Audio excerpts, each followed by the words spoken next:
우리 찬송가 193장 같이 부르시겠습니다.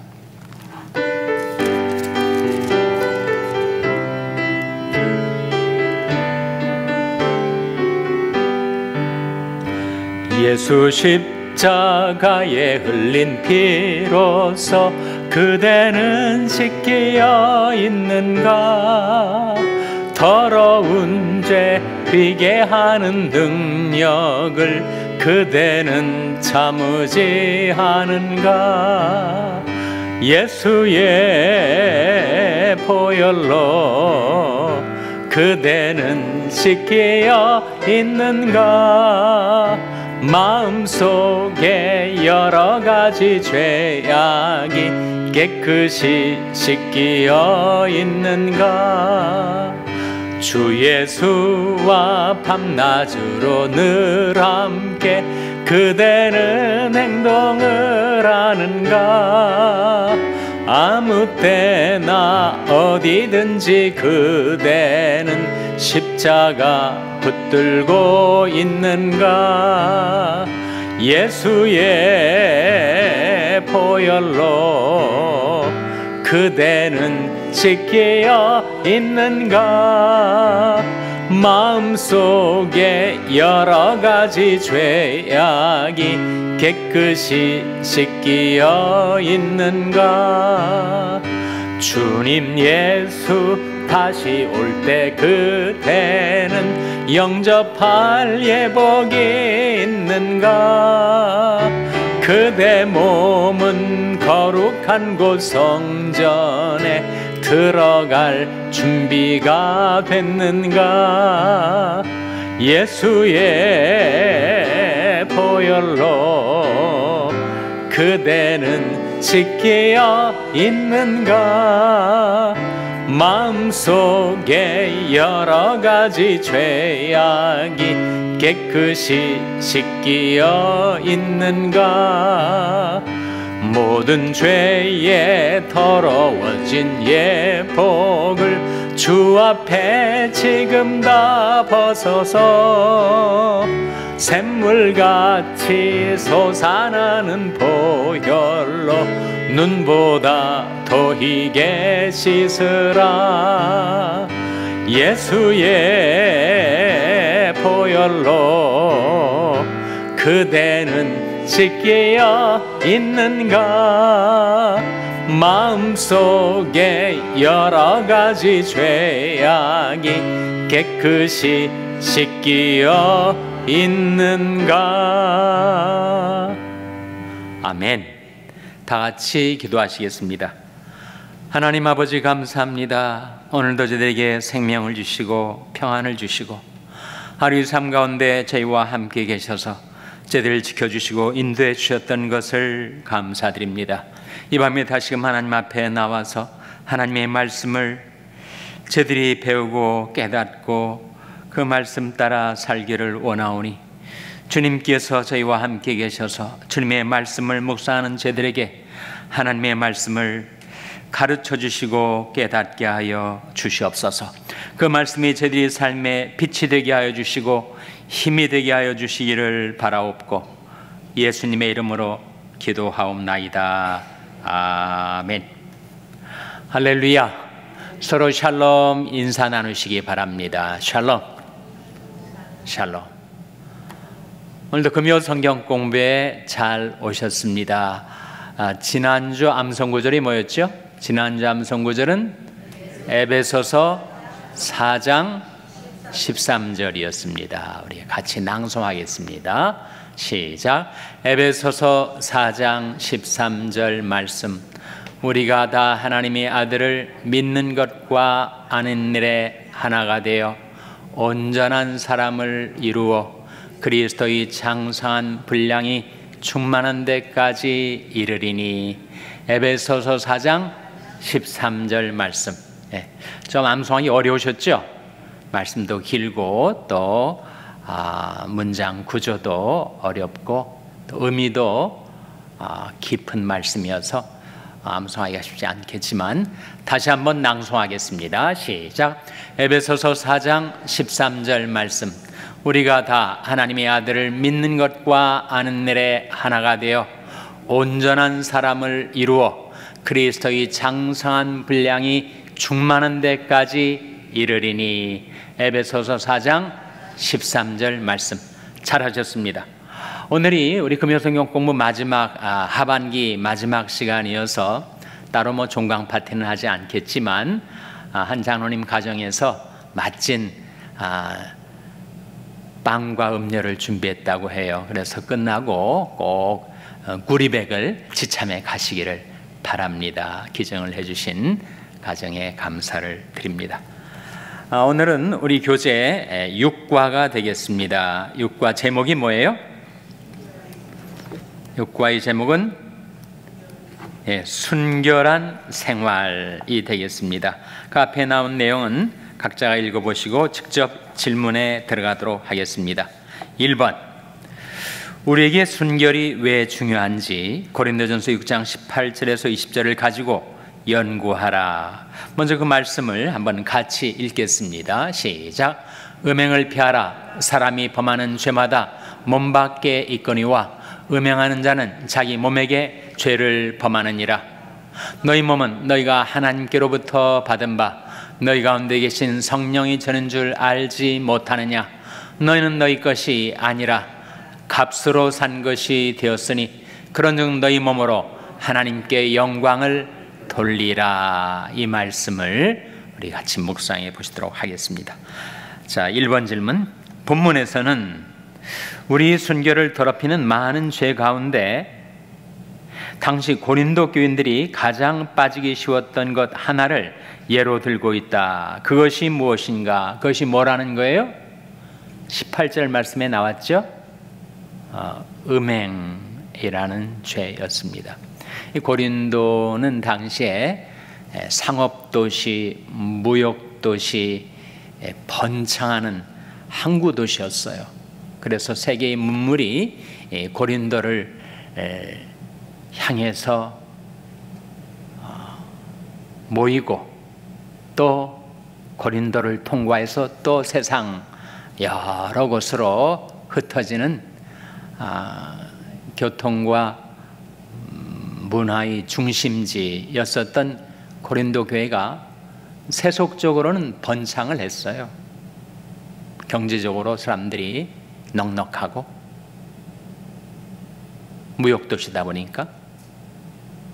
그러면서 온갖 세상의 잡동사니들이 다 모여들었습니다. 도덕적으로 윤리적으로도 그렇고 종교적으로도 온갖 세상의 이상한 종교들이 고린도로 모여든 거예요. 그래서 고린도의 교회가 생겼지만 그 교회가 세속에 물들었습니다. 윤리적으로 도덕적으로는 특별히 음행죄가 심지어 교회에도 섞여 들어오게 된 거죠. 그래서 1번 질문이 당시 고린도 교인들이 가장 빠지기 쉬웠던 죄로 바로 음행죄를 언급을 하고 있습니다. 2번, 음행이 가지고 있는 독특한 성격을 말해보라. 18절을 다시 한번 같이 읽겠습니다. 시작. 음행을 피하라. 사람이 범하는 죄마다 몸 밖에 있거니와 음행하는 자는 자기 몸에게 죄를 범하느니라. 음행죄의 특성인데, 다른 죄는 죄를 범하면 그 죄가 자기 몸 밖에 있었지만 음행죄는 자기 몸으로 죄를 범하는 것이고 자기 몸에게 죄를 범하는 것이 되었단 말이죠. 그 점에서 음행죄가 다른 여타 죄악들과 달랐습니다. 3번 18절의 내용은, 방금 읽은 말씀 18절의 내용은 다른 죄에 비해 음행이 더 악하다는 말을 하고 있는 것인가? 간혹 그렇게 가르치는 사람들이 있다. 그러나 그것은 잘못된 교훈이다. 왜 그런가? 이 출애굽기 20장 말씀을 참고로 하라 했는데, 먼저 출애굽기 20장 12절에서 17절 말씀을 한번 같이 읽겠습니다. 시작. 내 부모를 공경하라. 그리하면 너희 하나님 나 여호와가 내게 준 땅에서 내 생명이 길리라. 살인하지 말지니라. 간음하지 말지니라. 도적질하지 말지니라. 내 이웃에 대하여 거짓 증거하지 말지니라. 내 이웃의 집을 탐내지 말지니라. 내 이웃의 아내나 그의 남종이나 그의 여종이나 그의 소나 그의 낙이나 무릇 내 이웃의 소유를 탐내지 말지니라. 방금 읽은 말씀을 가리켜서 뭐라고 하죠? 십계명이라고 합니다. 잘 아시는 대로 십계명은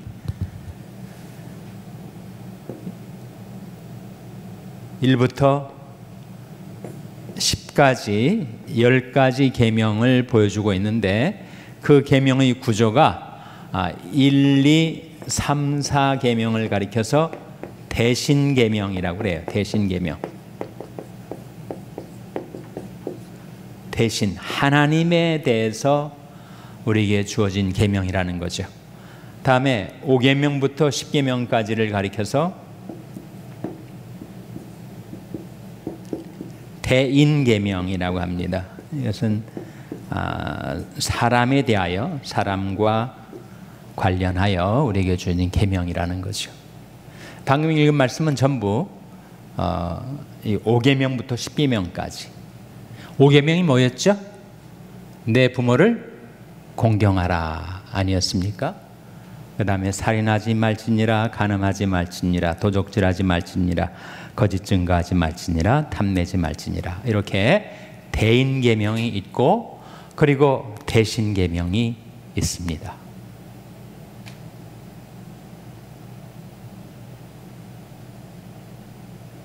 십계명의 1계명부터 10계명까지를 보면 마치 원처럼 이렇게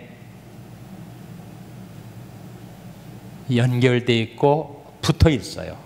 그러니까 1계명부터 마지막 10계명까지. 어느 사람이 자기 학창시절에 자기는 60명 학생들 중에서 나라비를 세우면 자기는 1등 옆에 있었대요.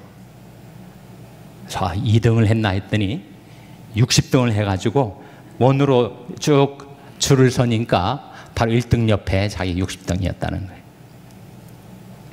10계명의 1계명은 너는 나 외에는 다른 신을 내게 있게 말지니라. 우상 숭배를 금하는 계명인데, 제 10계명 10번째 계명이 뭐였습니까? 다시 한번, 탐내지 말라. 탐심을 금하는 계명이에요. 탐심.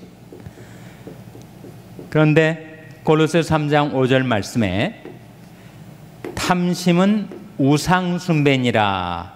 탐심은 우상 숭배라고 하지 않았어요? 그러니까 1계명과 10계명이 맞붙어 있습니다. 사실은 이 모든 10가지 계명이 다 하나님 아닌 다른 신을 섬기다 보니까 범하게 되는 계명들이죠.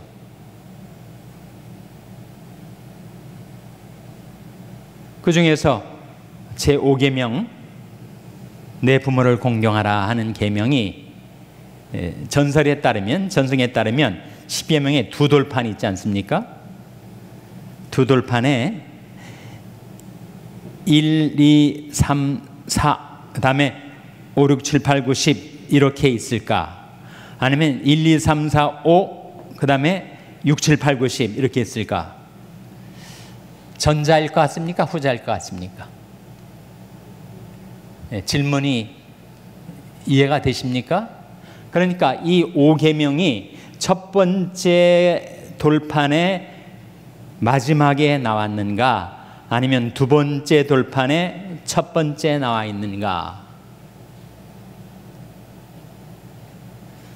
두 번째 돌판에 처음 왔다는 것은 대인계명, 곧 인륜에 있어서 가장 첫 번째가 바로 부모 공경의 계명이라는 거죠. 그만큼 중요하다는 거예요.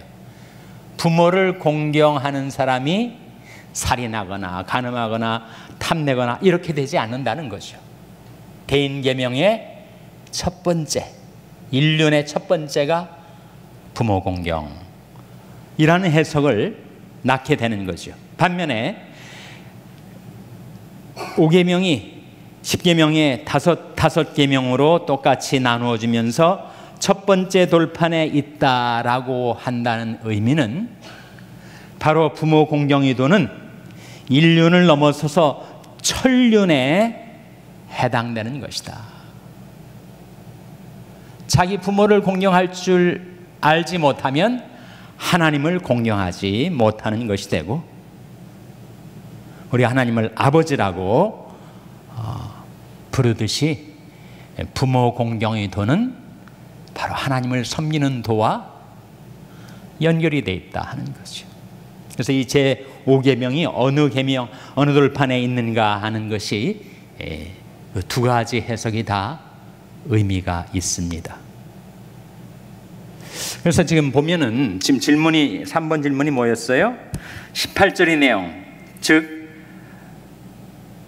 음행에 관한 이 죄가 다른 죄에 비해서 더 악하다고 하는 경우가 있는데, 간혹 그렇게 가르치는 사람들이 있는데 그건 잘못된 교훈이다. 왜 그런 거 아니? 간음하지 말지니라가 몇 번째 계명이죠? 7번째 아닙니까? 그래서 7계라고 하죠. 7계. 7계를 범하는 것이 중요한 문제라는 것인데, 그렇다고 해서 이 간음죄가 모든 죄악의 근본인가? 다른 여타 죄악들보다 더 악하다는 것이, 그것은 아니라는 거죠.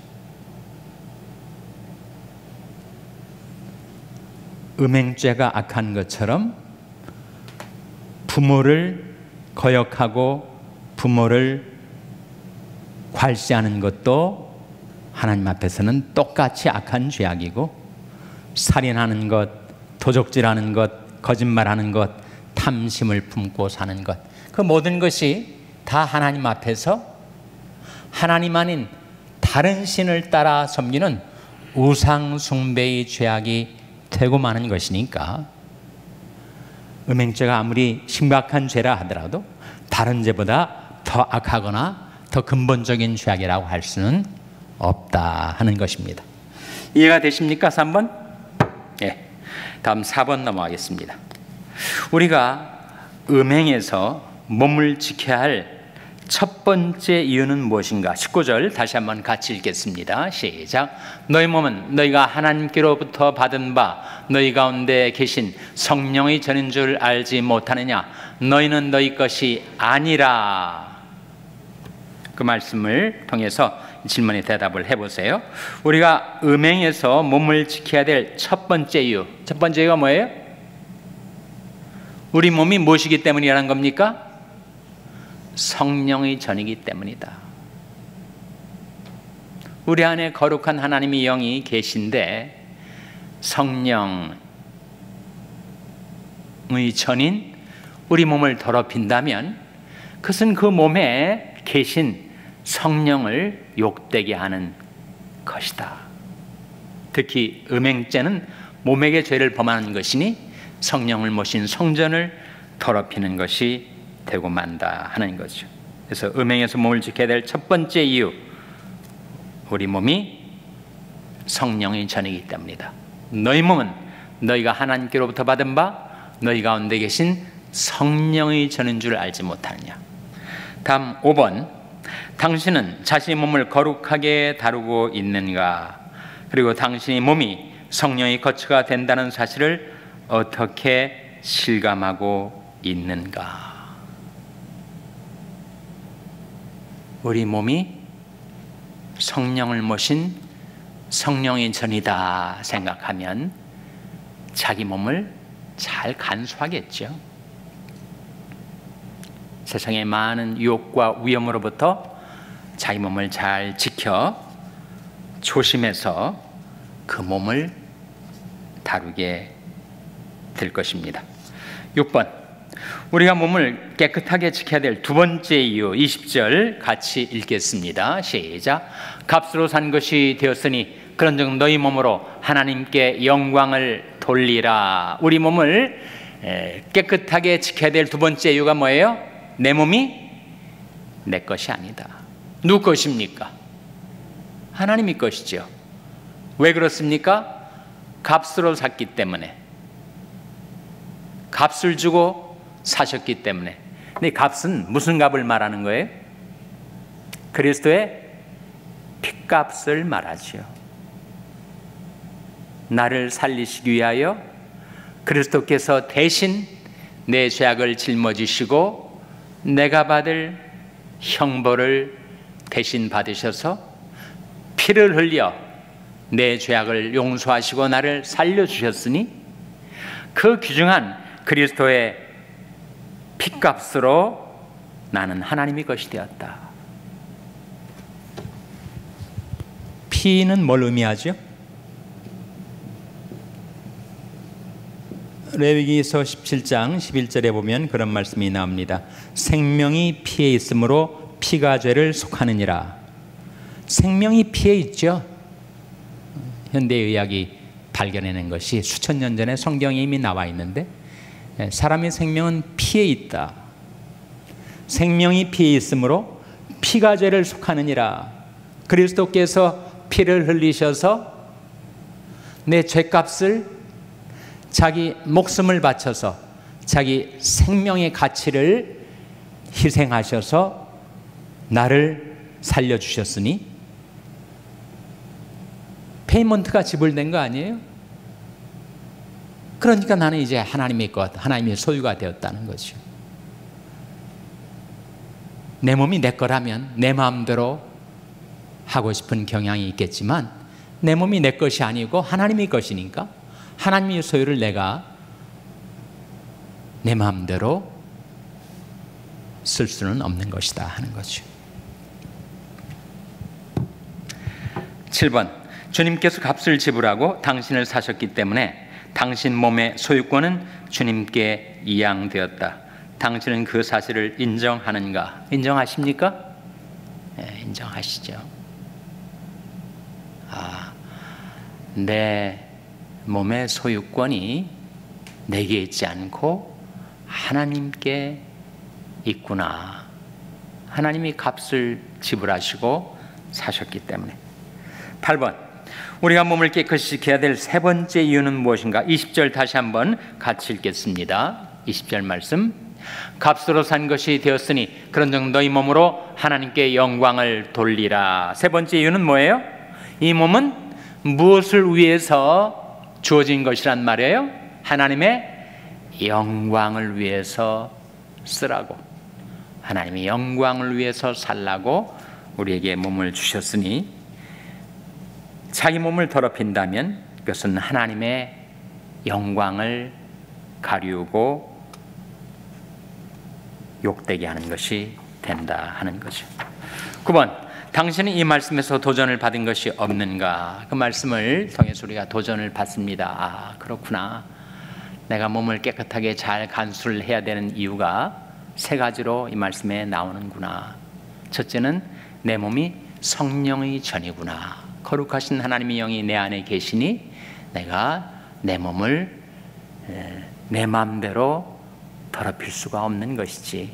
둘째로 내 몸은 그리스도의 핏값으로 하나님의 소유가 되었으니 하나님 것을 내 마음대로 쓸 수는 없는 것이지. 셋째로 이 몸은 하나님의 영광을 위해 쓰라고 주신 것이니 나의 몸으로 행하는 일이 하나님의 영광을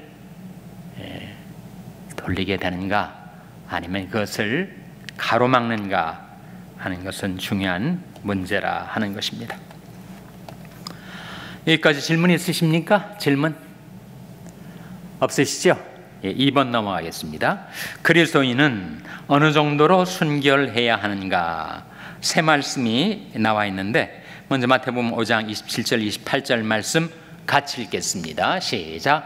또 간음치 말라 하였다는 것을 너희가 들었으나 나는 너희에게 이르노니 여자를 보고 음욕을 품는 자마다 마음에 이미 간음하였느니라. 예수님이 산상수훈에서 하시고 있는 말씀인데, 예전에는 유대인들이, 이스라엘 백성들이 자기들이 나는 살인한 적이 없다, 간음한 적이 없다, 그렇기 때문에 십계명에 비추어서 나는 의롭다 이렇게 생각했다는 거예요. 근데 예수님은 그 십계명 속에, 그리고 율법 속에 들어있는 그 스피릿, 영이 무엇인가, 정신이 무엇인가, 외형적으로 지켜야 될 의무조항이 아니라 그 말씀 속의 핵심이 무엇인가, 그것은 외적인 행동에 관한 규례가 아니라 우리의 마음에 관한 말씀이라 하는 거죠. 그러니까 지금까지 살면서 한 번도 간음한 적이 없는 사람이라 하더라도 마음으로 간음을 했다면 그것은 하나님 앞에 간음죄를 범한 것이다, 그런 말씀이죠. 여자를 보고 음욕을 품는 자마다 이미 마음에 간음한 자라고 말씀하시면서 예수님은 그 율법의 의미를 과격하게 해석해서 우리에게 제시하고 있습니다. radical 하다는 말이 무슨 말이죠? 과격하다는 말 아니에요? 근데 사실은 radical은 라틴어 radix에서 나왔습니다. radix의 뜻은 root, 뿌리라는 말이에요. 그러니까 예수님께서 율법을 radical하게 해석하셨다 했을 때 무슨 뭐 과격하게 급진적으로라는 의미가 아니고, 그 율법의 뿌리, 율법의 정신, 율법의 원리, 그 뿌리를 드러내셨는데, 율법은 외적으로 간음 한 번도 한 적이 없으면 그 사람은 오케이, 그 면에 있어서는 의롭다라고 판정을 받을 수 있는 문제가 아니고, 그것은 외적인 행동을 더 넘어서서 더 들어가서 그 뿌리, 바로 행동의 뿌리인 마음에 관한 말씀입니다. 마음에 관한. 그래서 그 십계명과 율법의 의미를 레디컬하게 주님이 드러내신 거죠.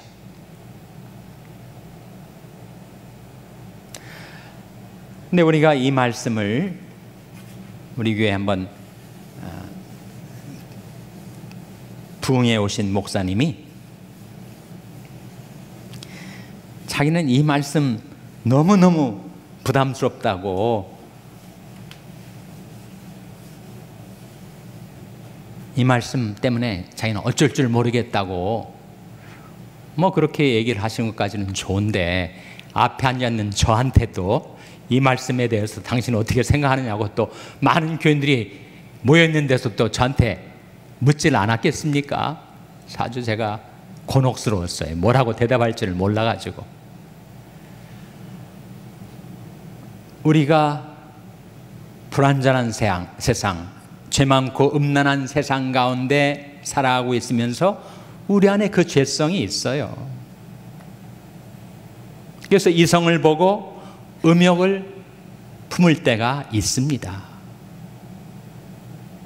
그렇다고 내가 그 정죄감, 죄책감에 내가 쓰러지는 것이 주님이 바라는 것일까? 그래서 오거스틴이라는 사람이 한 말이 이 문제에 대해서 중요한 교훈을 담고 있는데, 사람이 자기 머리 위로 새가 왔다 갔다, 새가 날아다니는 거, 그거는 어쩔 수가 없다는 거죠. 그 날아다니는 새를 내가 뭐 잡아 내릴 수가 있습니까? 그러나 그 새가 내 머리 위에 내려앉아가지고 여기에다가 오물을 뿌리고 내 머리를 새 둥지로 만들어서 거기에 머물도록 하는 그것은 우리가 물리칠 수가 있다 하는 거죠.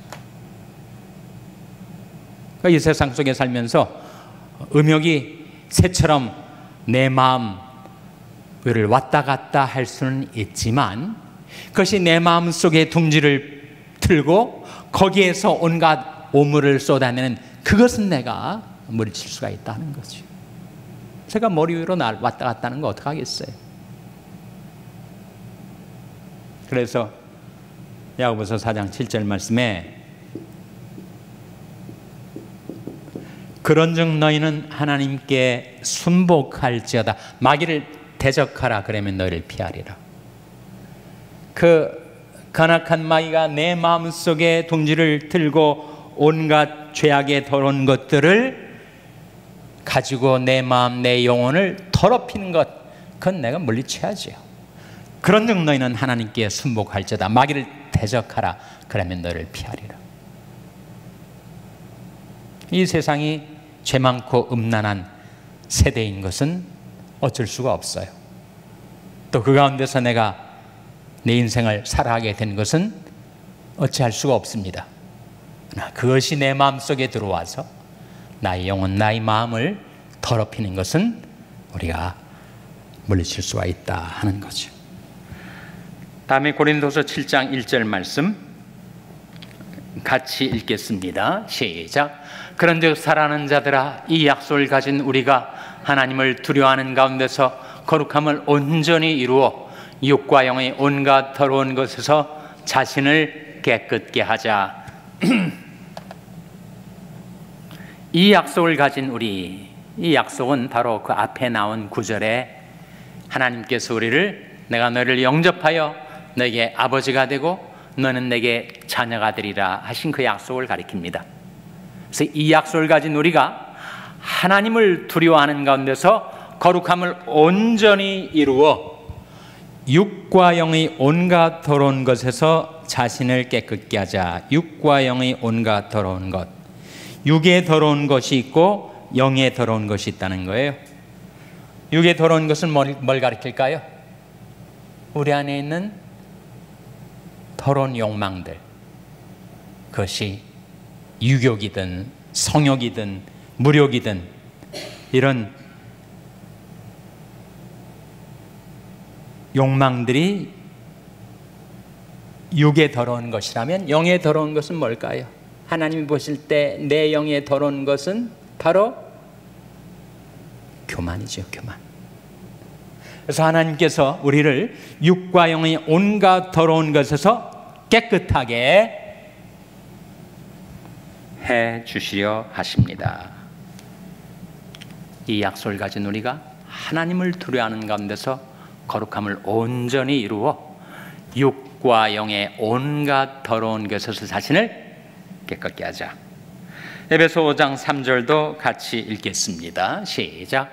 음행과 온갖 더러운 것과 탐욕은 너희 중에서 그 이름이라도 부르지 말라. 이는 성도의 마땅한 반이라. 세 가지가 나오죠. 음행과 온갖 더러운 것과 탐욕. 그것은 아예 이름이라도 부르지 말고 생각으로도 상상으로도 만지지 말라 하는 말씀입니다. 거기까지 질문 있습니까? 네. 다음에 3번 넘어가겠습니다. 순결을 지키기 위해 우리가 항상 명심해야 할 세 가지 원리가 있다. 디모데후서 2장 22절을 가지고 검토하자. 말씀 같이 읽겠습니다. 시작. 또한 내가 청년의 정욕을 피하고 주를 깨끗한 마음으로 부르는 자들과 함께 의와 믿음과 사랑과 화평을 조치라. 이 말씀에 근거해서 질문에 답을 해 보시기 바랍니다. 순결을 지키기 위해서 이 말씀을 통해 우리가 명심해야 될 세 가지 원리가 있다. 첫째는 피하는 것이다 라고 하지 않았어요? 무엇을 피해야 하는가? 그리고 왜 피해야 하는가? 요셉의 예를 통해 생각해 보라. 요셉에게 유혹이, 성적인 유혹이 다가왔어요. 자기 총무로 있는 집안 주인의 아내가 자기를 유혹하고 추파를 던져왔습니다. 그때 요셉이 어떻게 행했는가? 창세기 39장 10절에서 12절을 보라 했으니까 참고해서 한번 같이 읽겠습니다. 시작. 여인이 날마다 요셉에게 청하였으나 요셉이 듣지 아니하여 동침하지 아니할 뿐더러 함께 있지도 아니하니라. 그러할 때 요셉이 시무하러 그 집에 들어갔더니 그 집 사람은 하나도 거기 없었더라. 그 여인이 그 옷을 잡고 가로되 나와 동침하자. 요셉이 자기 옷을 그 손에 버리고 도망하여 나가매. 그 말씀을 참고해서 요셉에게 닥쳐온 그 무서운 성적인 유혹을 요셉이 어떻게 극복했는가? 첫째는 피하는 것이다. 그 자리에서 박차고 나온 거죠. 벗어젖긴 그 옷이 나중에 억울한 누명을 씌우는 증거물이 되었지만 개의치 않고 그 자리를 박차고 피해 나오는 것입니다. 성경에서 우리에게 다가오는 성적인 유혹뿐만 아니라 여러 가지 유혹들 중에서 어떻게 자신을 깨끗하게 지킬 수 있는가? 첫째로 피해라. 거기 가까이 가지 말라. 사특한 자의 첩경에 들어가지 말며 악인의 길로 다니지 말지어다. 그 길을 피하고 지나가지 말며 돌이켜 떠나갈지어다. 첫째는 피하는 것입니다. 2번, 당신이 피해야 할 대상에 대해 잘 피하고 있는가? 언제나 끌려 들어간 다음에 발버둥 치는 그런 사람은 아닌가? 역사는 반복된다 라는 말이 있는데 역사를 통해서 교훈을 받지 못하는 자에게 불행한 역사는 반복되죠. 그래서 자기가 어디에 취약한가, 무력에 취약한가, 유격에 취약한가, 명예욕에 취약한가, 자기 자신의 약점, 자기 자신의 한계를 잘 깨닫고 거기에 대비해서 사는 것이 지혜다 하는 겁니다. 3번, 둘째는 깨끗한 자들과 함께 생활하는 것이다. 주를 깨끗한 마음으로 부르는 자들과 함께 라고 하지 않았어요? 그래서 깨끗한 자들과 함께 생활하는 것이 자신의 순결을 지키기 위해서 꼭 필요한 이유가 뭐예요? 사람은 자기와 교류하는 사람, 자기와 같이 다니는 사람에게 반드시 영향을 받게 되었습니다. 술 친구들은 술을 좋아하니까 친구들과 어울리게 되면 나도 술 취해 살게 되겠고, 성적으로 방탕한 사람들이 내 친구라면 나도 그렇게 문란한 삶을 살게 되는 것이고, 피할 수 없는 것은 법칙과 같습니다. Law of Association. 누구와 연결해서 살아가는가, 누구와 어울려서 살아가는가 하는 것이 내게 반드시 영향을 줄 수밖에 없어요. 그렇기 때문에 주를 깨끗한 마음으로 부른 자들과 함께 생활하다 보면 그 사람들에게 영향을 받는 거죠. 내가 영향을 주기도 하지만 내가 영향을 꼭 받습니다. 그래서 지혜로운 자와 동행하면 지혜를 얻고 미련한 자와 사귀면 해를 받느니라. 속지 말라. 악한 동무는 선한 행실을 더럽히나니. 화를 잘 내는 사람, 마음속에 우라가 있는 사람과 사귀다 보면 자기도 화를 잘 내는 사람으로 바뀌어지기가 쉽습니다. 오히려 더 성격이 호방한 것 같고 남자다운 것 같고 호기가 있는 것처럼 멋있게 보이니까 자기도 분노를 폭발하는 그런 성향을 픽업하게 될 수가 있다 하는 것이죠. 그러니까 누구와 교류하는가 하는 것이 중요하다. 4번, 당신이 가장 많이 접촉하는 사람들은 어떤 부류의 사람들인가? 그리고 그들에게서 영향을 받은 것이 있다면 무엇인가? 그건 피할 수가 없습니다. 가장 많이 접촉하는 사람들의 그 성향, 그 경향에 나도 영향을 받게 되죠. 그래서 성경은 우리에게 그들은 내게로 돌아오려니와 너는 그들에게로 돌아가지 말지니라 이렇게 말씀하시죠. 그러니까 세상 친구들이 누구에게나 있는데 우리가 교회 친구들만 있는 거 아니지 않습니까? 동창들도 있고 직장 동료들도 있고. 근데 그 세상 친구들이 나 때문에 하나님께로 돌아와야지 내가 그 친구들 때문에 세상으로 쏠려갈 수는 없는 것 아닌가. 그들은 내게로 돌아오려니와 너는 그들에게로 돌아가지 말지니라. 5번, 셋째는 선한 것을 추구하는 생활 태도를 유지하는 것이다. 선한 건 네 가지가 나왔었죠. 뭐였습니까? 의와 믿음과 사랑과 화평, 네 가지. 6번, 당신은 네 가지 가운데서 하기 쉬운 것 한두 가지에만 집착하는 잘못을 범하지 않는가. 예를 들면 좋은 믿음을 위해서는 많은 노력을 하면서 사랑에는 별로 관심이 없는 것은 아닌지 반성해보라. 내가 청년의 정욕을 피하고 주를 깨끗한 마음으로 부르는 자들과 함께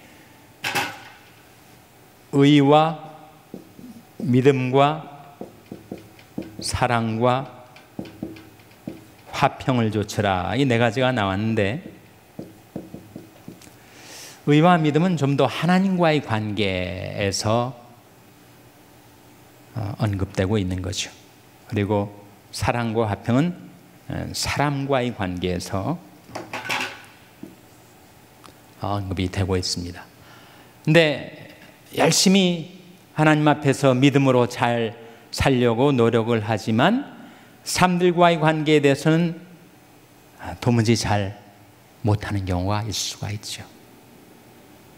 반대의 경우도 있긴 하겠습니다. 인간관계는 참 잘하는데 하나님과의 관계에서는 헌신적이지 못하는 경우도 있죠.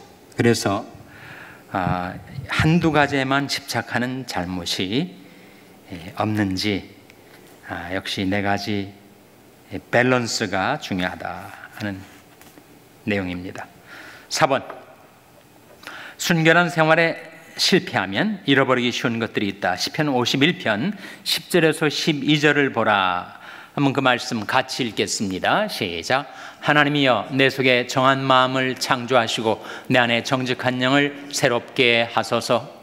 나를 주 앞에서 쫓아내지 마시며 주의 성신을 내게서 거두지 마소서. 주의 구원의 즐거움을 내게 회복시키시고 차원하는 심령을 주사 나를 붙드소서.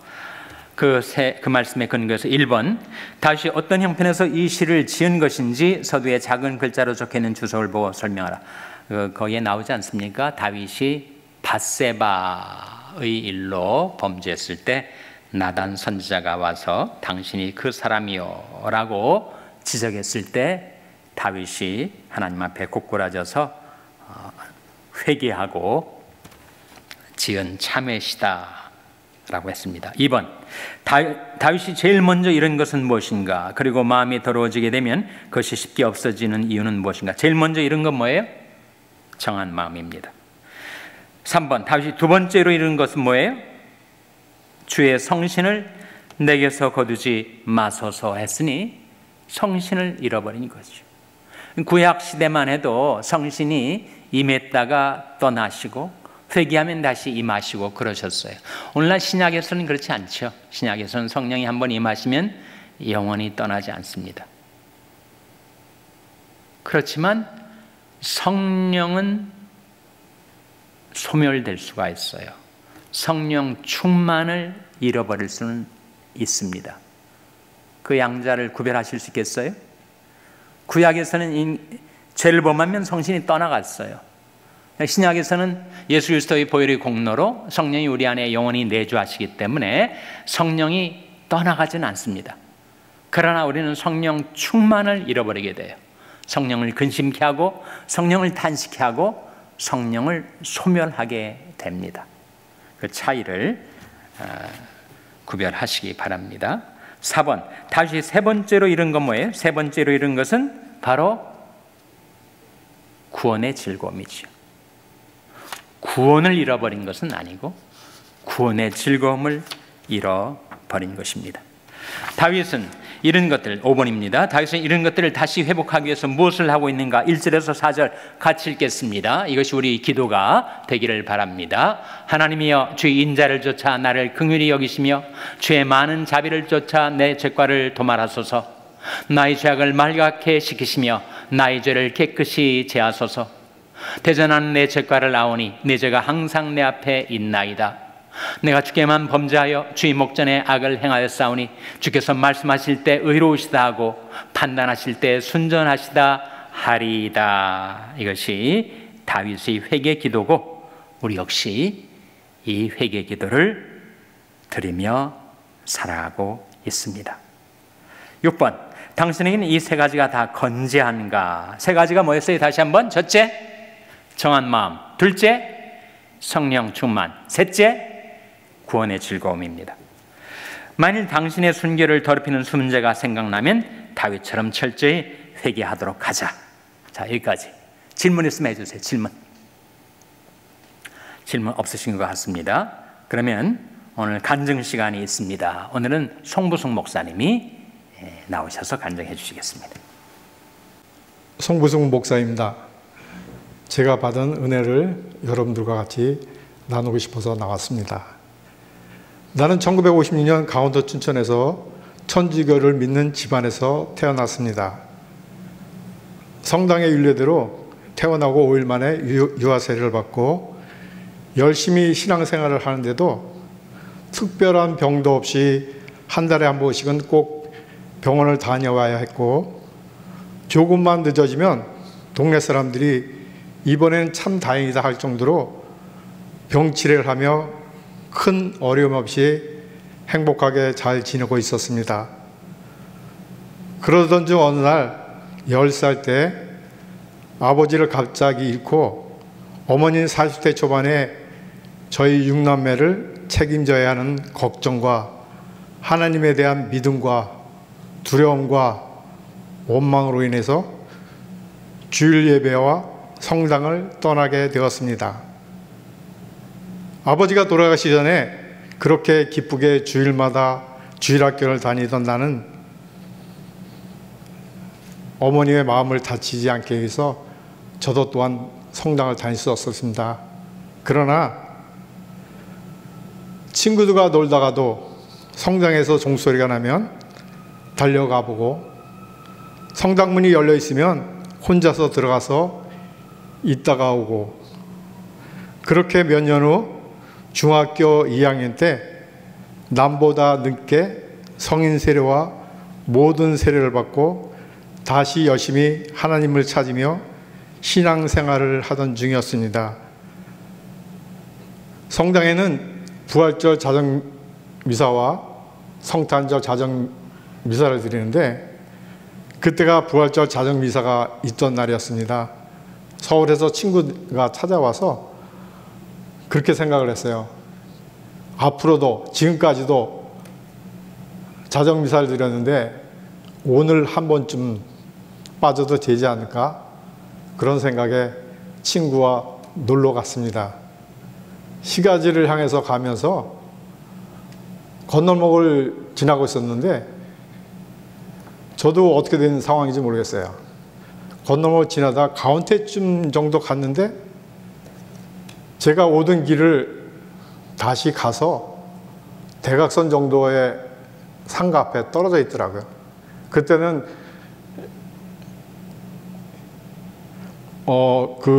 인도하고 차도하고 보도브룩 같은 게 있었잖아요. 그런데 제가 차가 와서 허벅지를 치면서 나중에 보니까 치면서 공중에 떨어져 날아가서 제가 서 있고 드러나 있고, 그 상황에서 잠깐 정신을 차리고 보니까 사람들이 다 와서 쳐다보고 있는 거예요.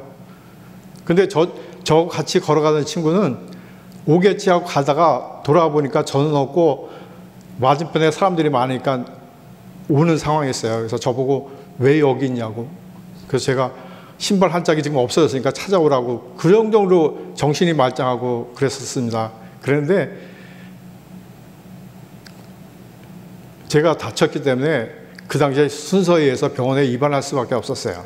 그래서 제가 오히려 친구를 위로하고 병원에 가서 이제 입원을 했는데 그 이튿날부터 이제 병문안을 오기 시작하는 거죠. 근데 성당 사람들은 하나님의 뜻이었습니다. 하나님의 은혜였습니다. 이런 얘기를 못 하거든요. 그래서 저희가 들어있는 침실에 병상에 신부님과 수녀님이 오시고 다른 분들이 오셨는데 교회 사람들이 왔는데 피로야 너 이렇게 참 다행이다 이런 정도였는데요. 제가 그렇게 날아가서 넘어졌는데도 외상이 하나도 없이 희한할 정도로 그렇게 됐어요. 그러니까 말씀하신데 제가 처음으로 하나님께서 도와주셨습니다. 성당 사람들은 하나님이라고 하지 않고 하느님이라고 하거든요. 하느님이 도와주셨습니다. 이런 얘기를 하면서 그분들이 다 돌아가시고 나서 내가 무슨 얘기를 했지? 제가 깜짝깜짝 놀라면서 참 다른 날도 아니고 미사를 가야 될 그 시간에 놀러 가면서 그런 얘기를 할 수 있어 하고 이제 또 심적으로 불안해지기 시작하는 거예요. 그런데 병원에서 일주일 있었거든요. 그 중간에 꿈에 누군가를 나를 데리고 공중에 올라가 가지고 제가 들어보지도 못한 아름다운 음악 소리를 들려주시고 그 다음에 무지개 색깔보다도 더 많은 색깔을 보여주시더라고요. 그런 체험을 했습니다. 그것이 제가 먼저 교회를 다니는 사람이기 때문에 이게 하나님께서 천국을 보여줬구나 할 텐데 그냥 그렇게 믿고 말았습니다. 그렇게 생각하고 말고 이제 몇 개월을 지났는데 교통사고를 당하고 나면 조금만 차가 와도 그냥 숨게 되고 그런 트라우마가 있더라고요. 그래서 몇 개월을 이제 그렇게 고생하다가 7월 달에 여름방학이 됐습니다. 그래서 성당에서는 이렇게 교회 와 보니까 교회처럼 이렇게 계획적으로 이렇게 주일학교를 하는 게 아니라 여름 성경학교를 할 때가 있었어요. 그래서 선배가 군대를 가면서 베드로야 여기 좀 잠깐 해주지 않겠냐 해서 시작한 것이 주일학교를 시작하게 됐습니다. 그래서 그때는 인쇄기도 없어가지고 가리방 아시죠? 가리방으로 교재 만들고 시험지 만들고 이제 그런 식으로 하면서 아이들을 가르치다 보니까 이렇게 일생을 살아가는 것도 괜찮겠다. 그래서 이제 제가 신부가 되기로 작정을 했습니다. 그래서 이제 담임 신부님한테 얘기했더니 주교님한테 찾아가 보라고. 그 주교님한테 허락서를 받으러 갔는데 주교님이 본명이 베드로거든요. 베드로 너는 안 돼. 왜 안 되는데요? 호르몬이의 외아들이고 아니 고아도 있는데요. 아니 내가 너를 어렸을 때 잘 알기 때문에 너는 안 돼. 이렇게 얘기하시는 거예요. 세상에. 그래서 신학교를 포기할 수밖에 없었습니다. 그리고 성당은 전도사라는 직책이 없기 때문에 그냥 신부님이 4년 만에 한 번씩 오실 때마다 제가 다시 오신 신부님이 제가 필요 없으면 그걸 끝나는 거거든요. 그래서 어떻게 하면 주일학교 쫓겨나지 않고 할 수 있나 해가지고 서울에 가서 성물 있잖아요. 기독교 서적, 십자가 목걸이 이런 거 다 떼어다가 이제 준비해가지고 있으면 그러면 이제 한 6개월 정도 되면 이제 새로 신부님이 부임하고 수녀님이 부임하고 와서 이제 예산이 세워져서 주일학교가 됩니다. 그러다가 그래도 주교님이 개척 성당에 있으면 또 글로 가보라. 그러면 거기 가서 또 이제 개척하고 그렇게 했어요. 그렇게 하다 보니까 이제 초등학교 시작을 해서 중고등부, 대학부, 청년부 또한 연합회까지 하다 보니까 제가 5사람, 6사람 몫을 하고 있더라고요. 그렇게 또 부담이 왔어요. 내가 만약에 이 자리를 떠나면 5명, 6명의 달란트가 일을 할 수 있는데, 하나님의 은혜를 받을 수 있는데, 이런 생각에 제가 같이 가르치던 그러니까 중학교, 고등학교 학생들한테 이렇게 얘기했습니다. 선생님이 32살에 미국을 가는데 내가 20년 동안 가서 돈만 벌어올게. 내가 돈을 벌어와서 그때 당시에 너네들이 직장생활하면서 나와 뜻이 같으면 고아원이나 양로원을 한번 해보는 게 어떻겠냐 하고 어머니를 졸라서 미국에 이민을 왔습니다. 그렇게 살던 중 주님께서는 진실한 믿음의 동력자를 배필로 주셔서 또한 믿음을 돈독해 하셨습니다. 성당만 믿음의 생활인 줄 알았어요. 그리고 우리 학생들이 선생님 우리 예배당 친구들은요 성경책을 하나 떨어뜨려도 막 안타까워하고 막 그래요. 그랬을 때 그건 잘못된 거지 이런 식으로 얘기했었는데 제가 배우자 덕분에 교회를 옮기고 개종하고 보니까 역시 기독교가 올바른 신앙이었더라고요. 그래서 이제 그렇게 생활하면서 언젠가 우리 둘이서 얘기를 했습니다. 우리가 은퇴를 하면 뭘 할까? 그러면 그때 선교를 하자. 그러니 당신이 시간 날 때 좀 돌아다녀 봐. 하고 시작한 것이 브라질 단기 선교 거버시 갔습니다. 기왕 가면 관광 가는 것 같아서 미용을 배웠습니다. 한 달 동안. 가서 첫날 브라질 선교사님한테 오리엔테이션을 받는데 브라질 사람들은 어떻게 머리를 깎습니까? 하니까 하루에 50명을 깎아야 됩니다. 그래서 아무 소리도 못하고 제가 그 이튿날 바닷가를 갔습니다.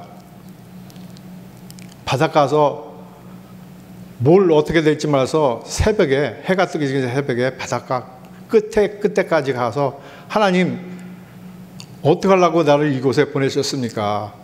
제가 저 한 사람 창피당하는 건 괜찮지만 하나님의 영광을 어떻게 하시려고 합니까? 하고서 막 정말 절실하게 그때 기도를 하고 있는데 말씀이 떠오르더라고요. 내게 능력 주신 자 안에서 내가 모든 것을 할 수 있느니라. 빌립보서 4장 13절. 그때까지도 저는 성당을 다니던 사람이라서 성당에는 기도문도 형식적으로 다 있잖아요. 그러니까 이 말씀이 어디 있는지도 몰랐어요. 나중에 찾아보니까 빌립보서 4장 13절에 있더라고요. 그래서 하나님이 해주시는데 내가 하라는 대로만 하면 되겠지 하고 이제 일을 시작하고 무사히 끝마쳐오고 그 다음부터 시간이 허락할 때마다 기회가 될 때마다 다니기 시작하였습니다. 그러나 많은 어려움이 닥치고 수정과 실망과 좌절을 맛보며 하나님 왜 나요? 왜 납니까? Why me? 하면서 방황이 시도하지 말았습니다. 제가 성당을 다니다가 교회로 오니까 기독교가 뭔가를 다시 배우기 위해서 부흥회가 있는 데는 벨리든 오렌지 카운티든 미션 비어이든 어디든 그냥 시간만 나면 따라가서 말씀을 듣고 기도를 받으면 다들 저보고 선교사라는 거예요. 그래서 아니라고 나는 청년 때 거절당했던 사람이 이제 나이가 들었는데 무엇을 합니까? 그랬습니다. 그리고 그때 받은 말씀은 그때 그것만 하고 그 다음에 이제 시간이 때마다 다니기 시작했는데 몇 년이 흐르고 BBS를 준비하는 중에 교재를 준비하는데 시편 139편 9절에서 10절 말씀이 제목에 나오는 거예요. 내가 새벽 날개를 치며 바다 끝에 가서 거할지라도 곧 거기서도 주의 손이 나를 인도하시며 주의 오른손이 나를 붙드시리라.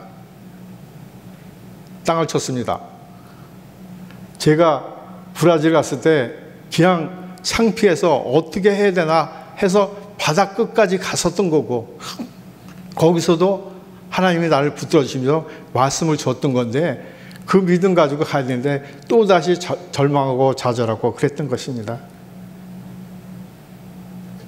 저희 아내가 비즈니스를 하는데 30명의 직원이 제가 선교제를 갔다 올 때마다 한 명씩 줄어듭니다. 제가 단기 선교를 간다 그러면 자기네 집 수근수근 이번에 피로가 선교를 가면 누가 다음 차례지? 이런 식으로. 나중에는요 30명의 직원이 단 한 명이 남고 다 흐트러지고 비즈니스가 망할 일이 없는데도 문을 닫을 수밖에 없었습니다. 드디어는 저를 믿고 왔던 아내에게 파산 신고를 하는 법정에 가서 사인을 하게 만들었습니다. 그러니 얼마나 절망했겠습니까? 제가 주일학교를 하면서 한국에서도 집에서 쭉 내려가면 성당이고 성당에서 바로 가면 직장이고 이런 식으로 해서 어머님도 아들이 친구같이 남편같이 이렇게 기댔는데 매일 가서 어린애들하고 놀고 있으면서 그랬는데 내가 결혼하고 나서도 아내한테 똑같은 그런 모습을 보였더라고요.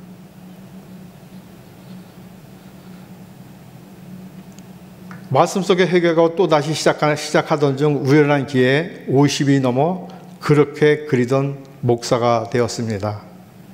작년 1월 김주신 담임 목사님께서 이제는 어린이 사역 그만하고 어린 사역과 선교 사역을 하려고 기회를 주셔서 제2의 인생을 향하여 열심히 달려가고 있습니다. 이번에 간증을 준비하며 잠시 잃어버렸던 축복을 생각나게 하셨습니다.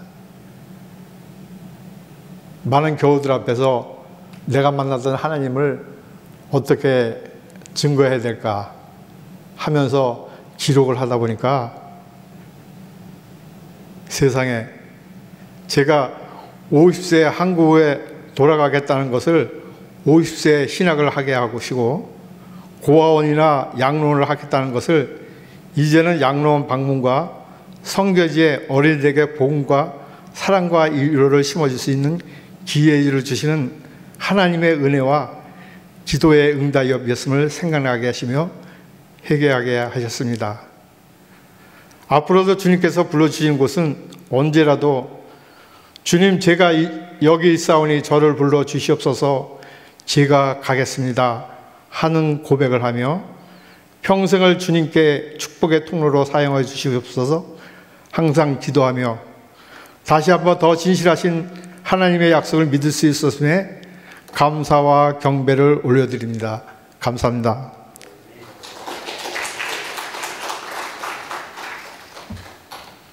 네, 여러분 은혜 많이 받으셨죠? 네, 송무수 목사님 정말 드라마틱한 인생의 여정을 걸어오셨는데 하나님께서 이렇게 복음을 위해서 살도록 인도해 주신 것 같습니다. 다음번 우리 모임이 이제 내년 상반기에 있게 될 텐데 그래도 암송구절은 숙제로 드리도록 하겠습니다. 시편 51편 12절 말씀을 다음번에 우리가 숙제로 암송해 오시기 바랍니다.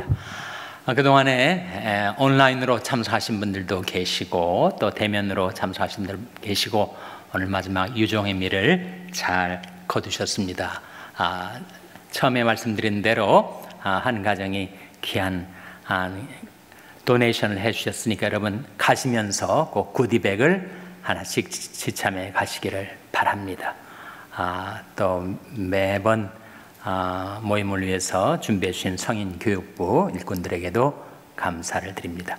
기도하시겠습니다. 하나님 아버지 감사합니다. 저희들이 하나님의 말씀을 배우고 또 간증으로 은혜를 나누는 이 귀한 시간을 저희들에게 매주 허락해 주셨던 것을 감사드립니다. 이제 내년 상반기 만날 때까지 저희들이 주님 안에서 하나님의 말씀을 배우고 그 말씀 따라 살아가는 복된 인생을 살게 하여 주시옵소서. 모든 것 감사드리며 예수님의 이름으로 기도하옵나이다. 아멘. 평안히 돌아가시기 바랍니다.